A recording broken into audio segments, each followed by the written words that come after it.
Hello. These chairs are so high, I always get a bit of vertigo. I know, I'm just gonna... There's no cool way to sit in it either. No. I'm just gonna kinda... Yeah. I'm a little old. Now really quickly, I have to ask. It's really high up here. Yeah, it's like, I'm like afraid of heights, so this will be fine. So many Campbell powers here. Really quick though, I gotta know the story of your hat. Oh, this was given to me by a fan today. It's fucking sick. I got another one yesterday that says "Howdy Witches." This hat, you can't read it. It says, "I'm literally just a girl." Oopsie.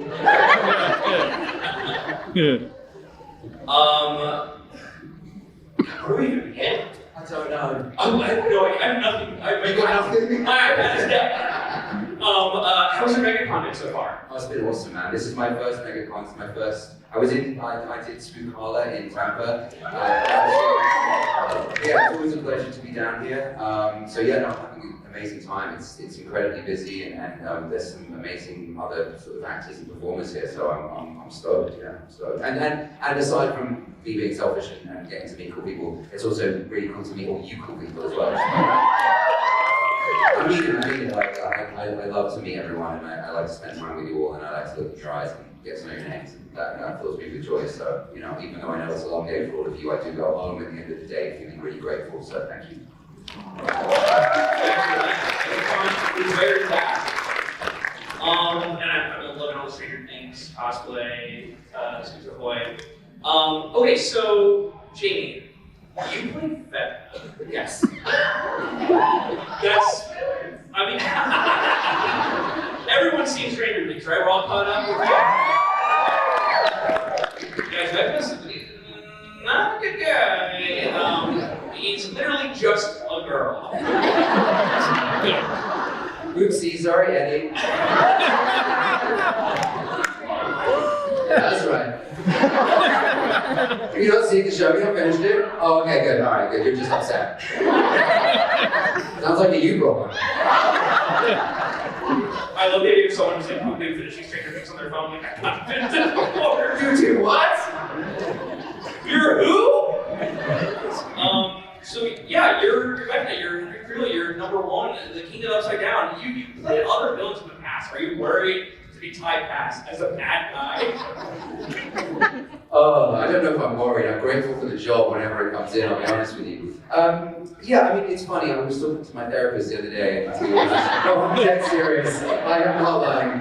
And like, we were going through some stuff, and he was like, you know, you really need to make sure that you like carve out time for you whenever you're working next. And I turned around to him and was like, yeah, to be honest with you, man, I just don't think I'll be doing another bad guy for a minute. Like, it fucks me up. I'm dead serious. It's been amazing, and it's been an incredible journey to join the show. You know, from season 4 to be part of something that so many people love, and something that I loved as well, and still love. You know, I definitely am ready to hang up the foam latex and wish him, you know, a slippery farewell, you know? How long does it take to get to that makeup? I mean, is that even... is that even allowed? Yeah, is that how you can make that impression? I feel like I'm already sweating just thinking about putting that on. Yeah, I'm sweaty because we ran through the sort of main areas. It takes about 7 hours to put on. Yeah, it's a long time. It's a whole work day. Yeah, for some. Yeah, for kids, yeah, definitely. Like for kids, if you're under 16, I think this is. I think that's what it is. Yeah. So, you know, depending on what time we start, but roughly I get to work at about 3 o'clock in the morning, ready to shoot for 10, shoot for about 10 hours, maybe 12 sometimes, and then D-rig's like another hour. So if I was doing Vecna, you know, average day would be 20 hours. My last day was 23 hours. I went home, slept for 2. I'm not suggesting that anybody does this. I slept for 2 hours, jumped in a car and drove to Memphis. Yeah, I know, what? Agreed. Why? Agreed. I love Memphis so much, apparently. Wow, I had to wake up at 8 a.m. this morning, so it doesn't feel that I feel for you, man. Do you ever get tired of Yes. Follow-up question. What is your name?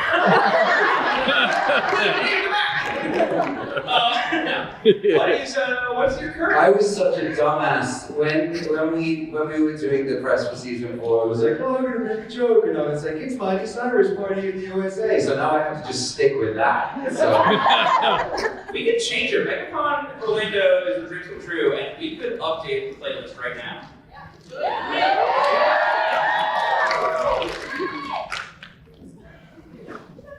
Wrecking Ball by Miley Cyrus.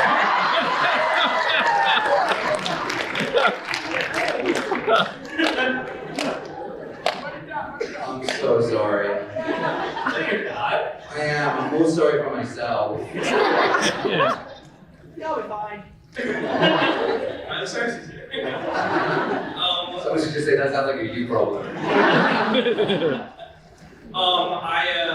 We're so excited for Stranger Things 5, but it's been a long time coming, and I feel like I've watched Stranger Things 4, season 4, like so many times, and even just this morning I rewatched, the iconic scene with Max and trying to sneak upside down. What was your kind of reaction when the world finally saw that whole episode? And it's like, that is like a tear-inducing scene that is probably just like a perfect moment, and for you to be just so hated in that scene.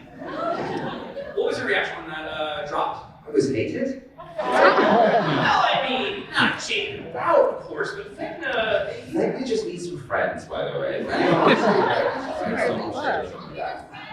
Thank you so much. I'm going to tell my therapist. I love it. Yes, girl! That sounds like a you problem.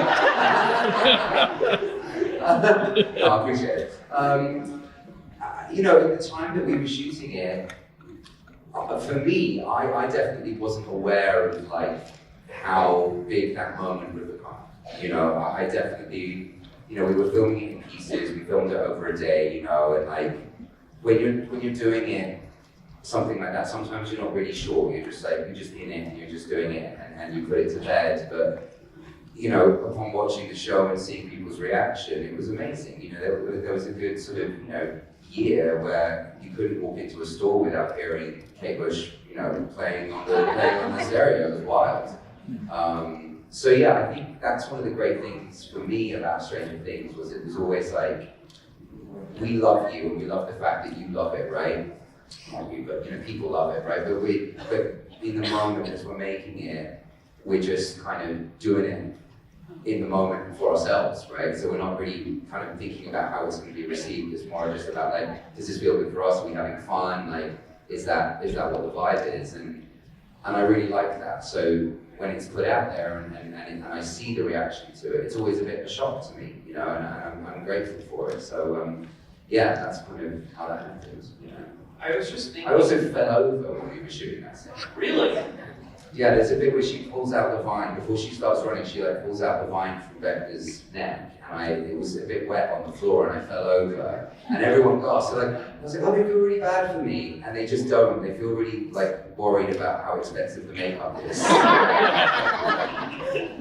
Yeah, just the casting crew like, yeah, go Max, go. Yeah, exactly. Yeah. See, you did it. I was just thinking too, because you obviously look nothing like Vecna. I'm curious your skincare routine.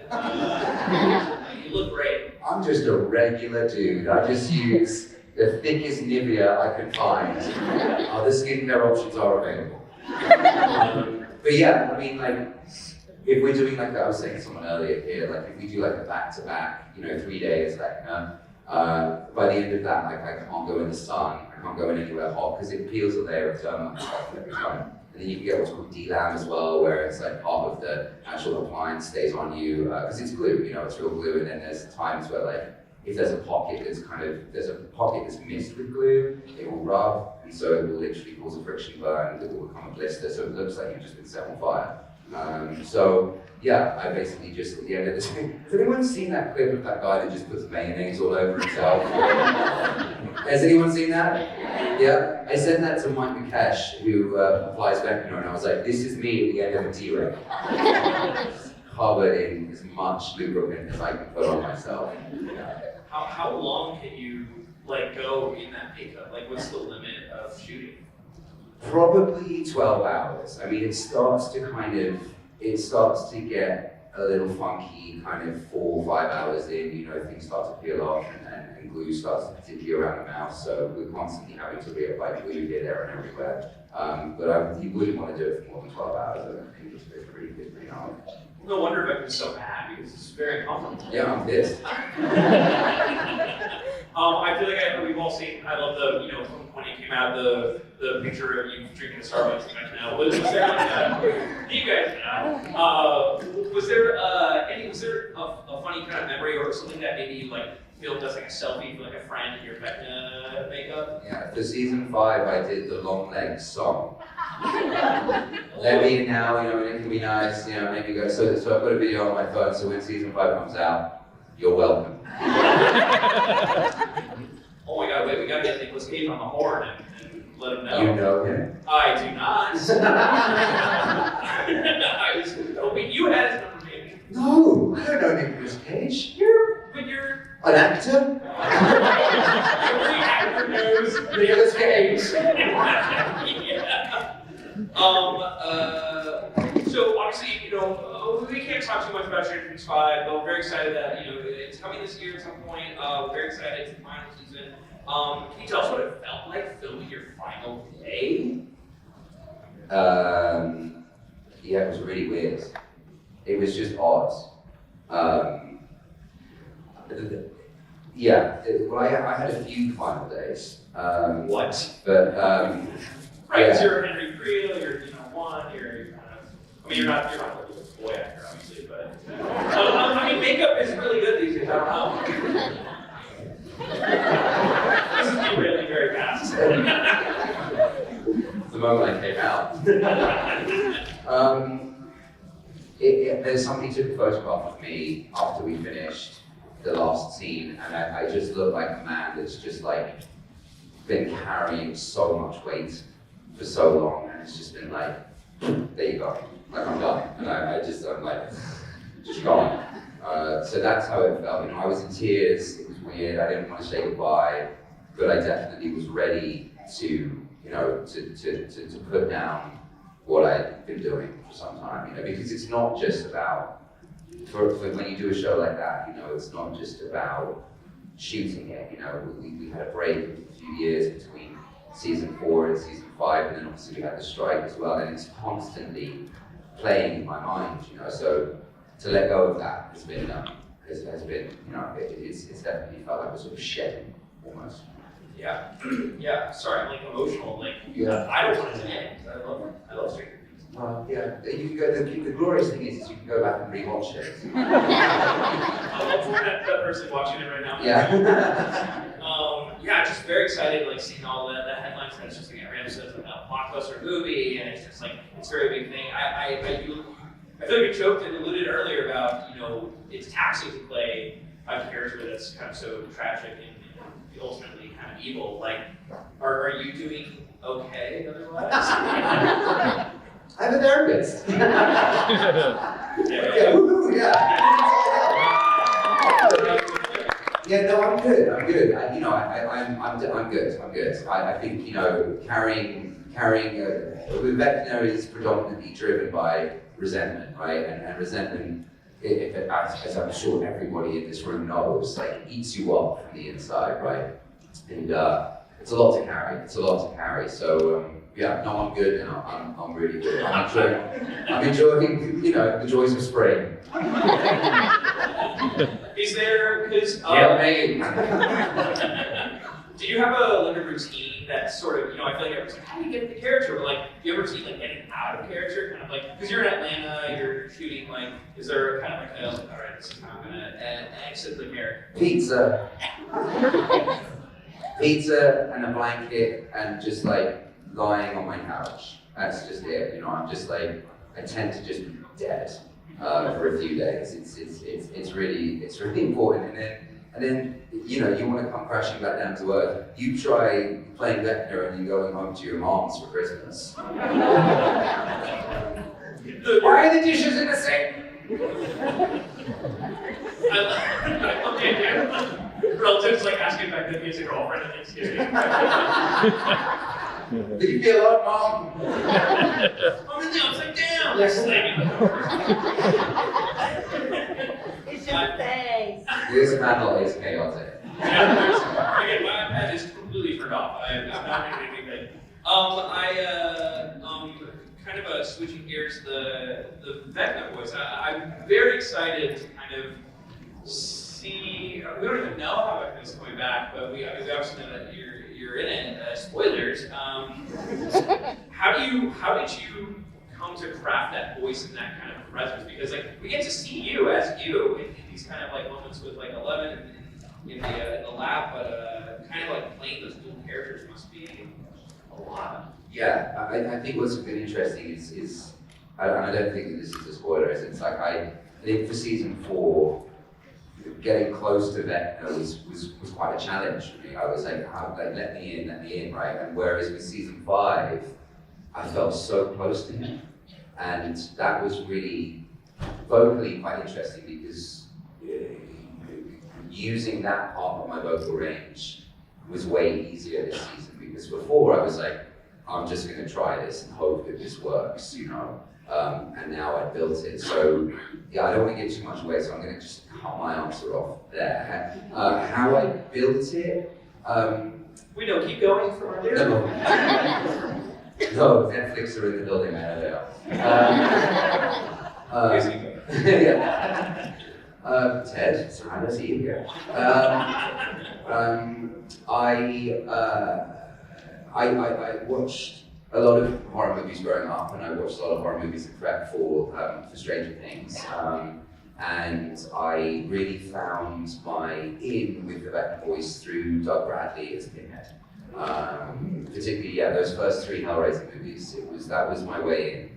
I messed around with some other kind of tones and where it could come from, but ultimately I found that for me, when I'm like super relaxed and when I'm breathing through my diaphragm and my throat is open, there's a level of that sort of pinheadness that comes out. And I know it's a reference to Matt Ross as well, you know, and so even when we were doing that, the Chrissy scene where she's in the house in season 4 and she's like up against the door, I remember turning around to Barry Gower, because I'm like, you know, I doubt myself all the time, and I'm like, is it any good? He's like, it's fucking great.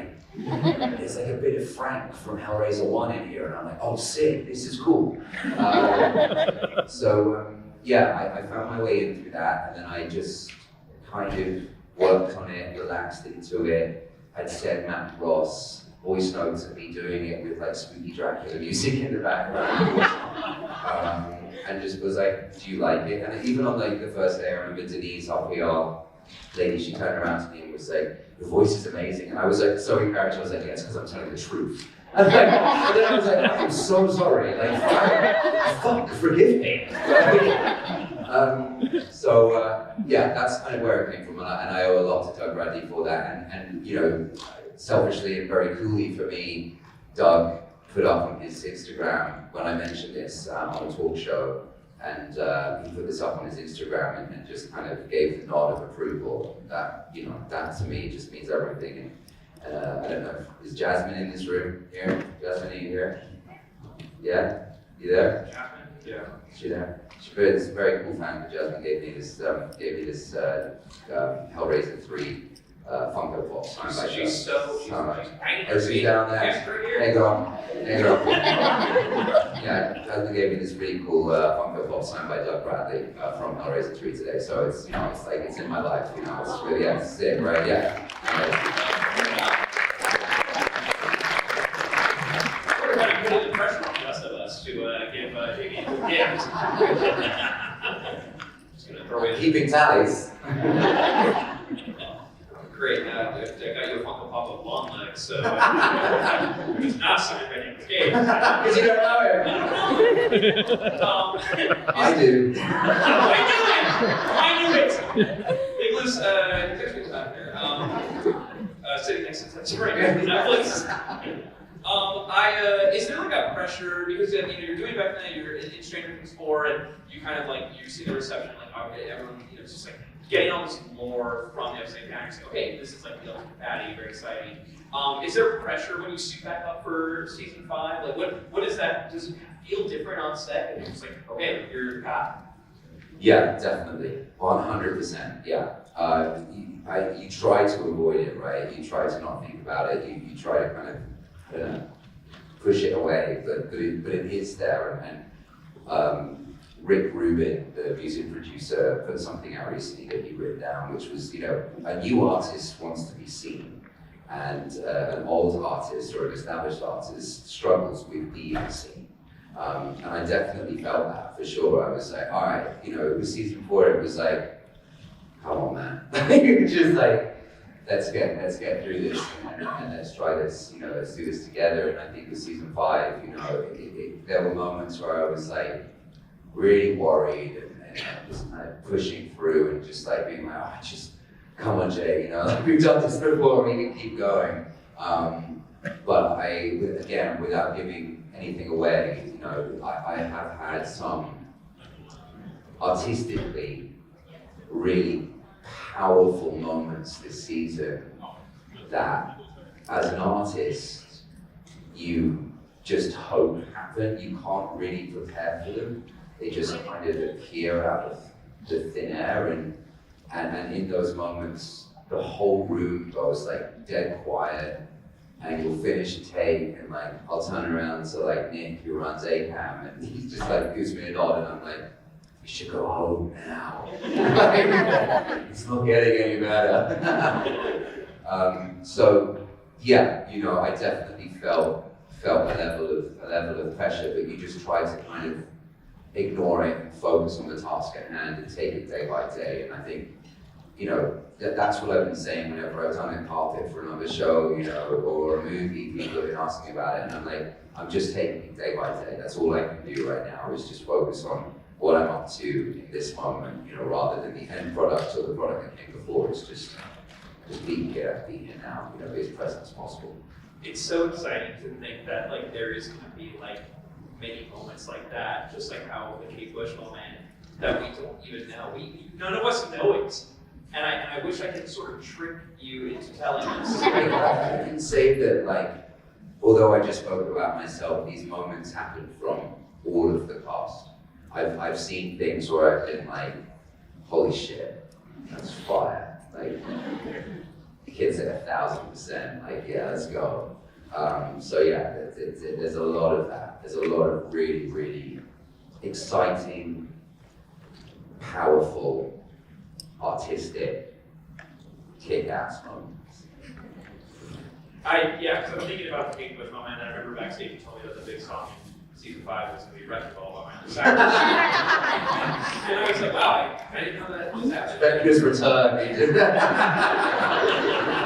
I've come from the future. I want to ask about this. This is very interesting. For those in the audience that don't know, there's a stage play called Stranger Things: The First Shadow. You guys might talk about. It takes place in 1959 and gives more backstory on a young Henry Creel. It's coming to Broadway next month. I know you saw it in London.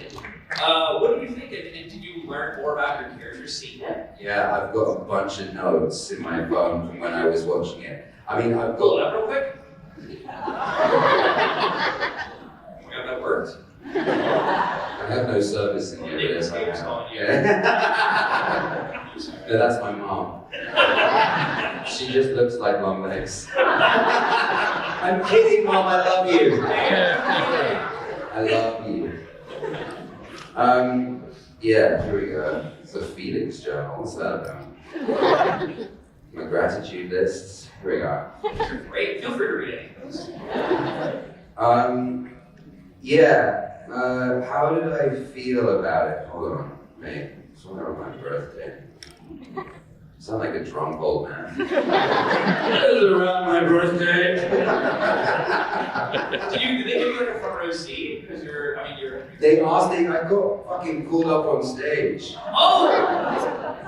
Yeah, there's lots of stuff in here. I can't tell you any of it. So yeah, I'll tell you how I felt about it. Yes. I went to go see it in previews, and Louis, who's playing at the time, and I think he'll be opening the show on Broadway, is an amazing performer, and there's so much I can talk about. I'm just going to talk about this now. So it's on in London. It's on a theatre called the Phoenix Theatre, which is where I did a production of Bend It Like Beckham, the musical.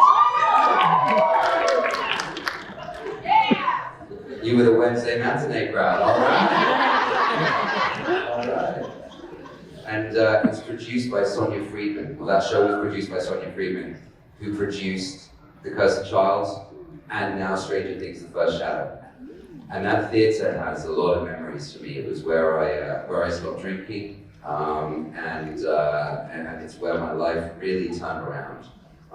And so I walked into that space again after, God, I don't even know how many years, 7 years maybe more, 7 years, 8 years.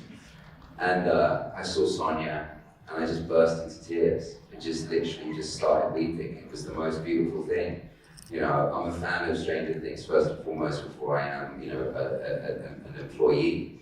And so to be there, to be in that space again, and to have all these memories come flooding back was just unbelievably powerful for me. And then to learn more about Henry, well, actually, not necessarily to learn more, but to have things that I had, fantasies that I created in my head confirmed, you know, was really, really cool for me.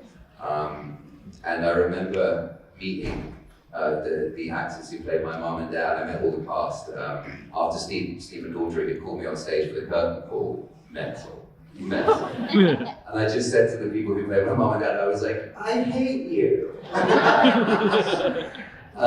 And so yeah, you know, I mean, I think the great thing about Stranger Things is that all the characters suffer a trauma, and Vecna is not excluded from that, you know, and that's why I think Henry and Vecna, you know, stood up, because it's that it's not just somebody being bad for the sake of being bad. There's a reason that they're doing their things, you know. Hurt people, right?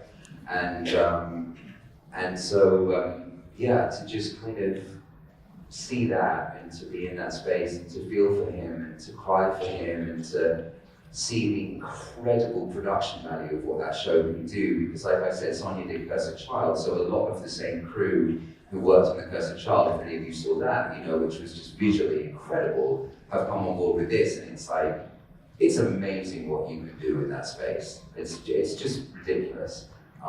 So if you do get the opportunity to go and see it, you should, because it's all about me. Very good. So, can I ask, hashtag is Vecna right then? Is he right? Is he right? Like, do you get into the mindset that it's just like, you know what, like, I'm on his side? Like, yeah, as an actor, yeah, I have to be able to justify all of the things that I'm doing. that's scary. It is scary, and sometimes it's hard. And sometimes it's really, really hard. But yeah, no, I have to fall in love with the person I'm playing, otherwise I'm just not going to have a good time doing it. And I'm also not going to be able to be like engaged in conversations about it. You'll see it behind the eyes, you know. So is he right? No, it's very wrong. He's not wearing. But yeah, you have to be able to understand why somebody is the way they are. And it's the same thing. I did a film called Horizon with Costa. And thank you. And it's the same thing, you know. Even though the guy was a complete jackass, the reason he's a jackass and the reason he's so violent is because you see his mom hit him, right, at the beginning of the movie. It's very brief. But I was like, well, if she is hitting him now and he's, you know, however old he is, this is going to have been something that's going to have been around in his life for a really long time. So violence is going to be like deeply rooted in who this guy is, you know, and there's going to be a pain. And he's going to want to push that pain or put that pain somewhere else, you know, because he's unable to process it. So it's always that, you're always looking for the way in, you know. I'm so excited. I'm just talking to you, I'm just like, when is Stranger Things 5 coming out? I know you know the date. I know nothing. I know you do. You think they're going to tell me that? We've been hanging out for like 25 minutes. No one's going to tell me shit. Well, we're trying. Okay, switching gears, we have a quick game to play on our screens here. It's called Pixelated Scene Showdown. Okay. I have 3 photos. done. Okay. Hopefully they're gonna be. Are you fucking kidding? Oh man! Because you know what the funny thing is? I actually know what that is. That's Anthony Ho from Sweeney Todd.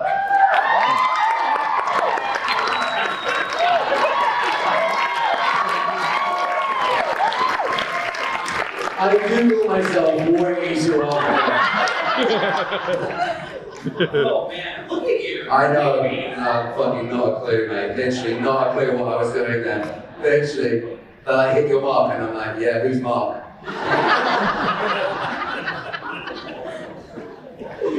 Oh, you're funny. Honest.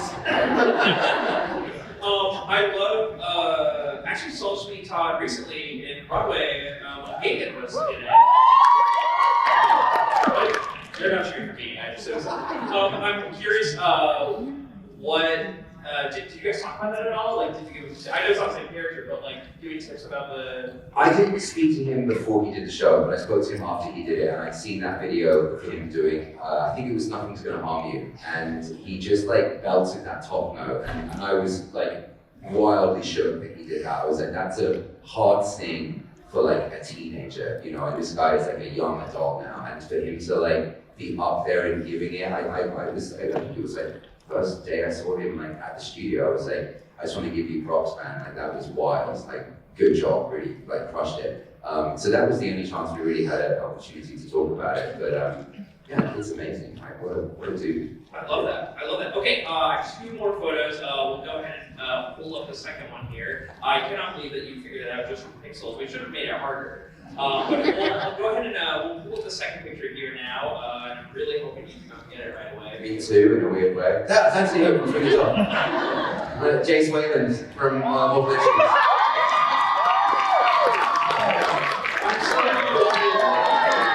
Look at that bitch. You're also a baby. Did you know what stadium it was? Baby girl. You got that. Yeah. Sorry, what were you saying? No. I was wondering if you knew where to hit your mark in the moral instruments. Yeah, just about. Yeah. Dude, we saw you in Sweeney Todd, the way you sort The of... way you were out of focus was amazing. We just walked into the camera. Sorry. Okay, one more photo, and Jamie, I really need you to not get it. It's just that porno I did, isn't it? Yeah, let's not blur that. That's Henry Creel. Straight up next. I should have done deep cuts here, like just maybe like mid blur. Yeah, I did a thing for Sky called Mick and Margaret where I played Mick Jagger. Exactly. You should have done that. Or Thomas and Friends. Okay, just for sake of completeness, let's unblur it here and let's hope it's not what you said earlier. Oh yeah, this is like the internet back in like the early days. Frightening, absolutely frightening. Yeah, that was pretty tough. Yeah, that was a long 3-day shoot. Yeah, I'm just genuinely pissed off at this point. I haven't eaten for 3 days. Got me this white suit. Come on. I'll never forget. I'm sure. Hopefully, I'm speaking on behalf of all of you guys here. I'll never forget just watching that reveal unfold in real time. You're just like, oh my god, he's #1. We did, you know what's funny is that when we did the read-through for season 4, we didn't actually do a read-through of that episode. I think we stopped reading at episode 6, just so that people wouldn't know, you know. So it was quite a shock to all of them, which was pretty cool. I remember, I think it's episode 4 when like Henry starts to appear and like it just keeps going around in circles. You know, she keeps on, Eleven keeps on playing that memory and he keeps on saying, you know, well, look, you decided to join us. And I just remember someone from the cast, I think it might be Charlie, just going, what? In the middle of the read-through. But yeah, it was a really cool moment, and I definitely felt with like season 4, you know, there was that trajectory, right? It was always that sort of upward slope, and that was really exciting for me. So like that was another thing. Going back to season 5, having sort of had the big reveal, it's like, oh fuck, like everyone knows now, like god damn.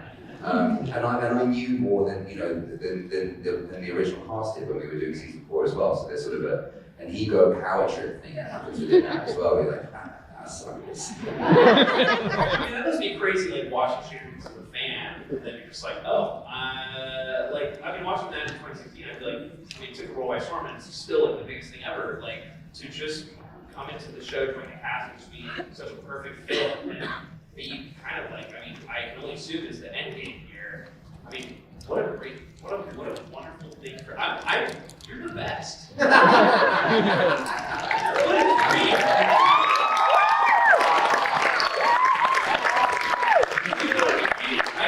I'm always grateful for work, but yeah, Carmen Cuba, who casts the show, I met Carmen when I was 18, and I think I've maybe done like 1 or 2 tapes for her throughout the sort of, I mean, God, it must have been, how old am I now? 36, I started that when I was 33, I think, 32, I'm 32. So, a long time. I'm no good at maths, as you can tell. Slide my way out of that one, politician I am. And so when Carmen sent this through, I think she just had this feeling that I would be right for it, and I dropped everything to go for it. Like I was just like, let's just get it, let's just like push and put in the work and let's have it. And it was a really amazing spiritual, dare I say, process. And I've had a few of those in my career, and I'm lucky to have had a few of those in my career. But yeah, I mean, wild, just wild, just completely insane, just totally nuts to be able to do that, to be this. And I say this, like, anyone who's come to the table, over the last 2 days, I always say, I'm so grateful, and people are like, amazing job. And I'm like, look, I'm so grateful. It could have been anyone. And I'm just so lucky that it was me, and I truly believe that for myself. It's a big part of my life. So I'm still kind of shook sometimes. I'm still kind of shook. Okay. Jamie, what an absolute pleasure. Thank you so much. Guys, give it up.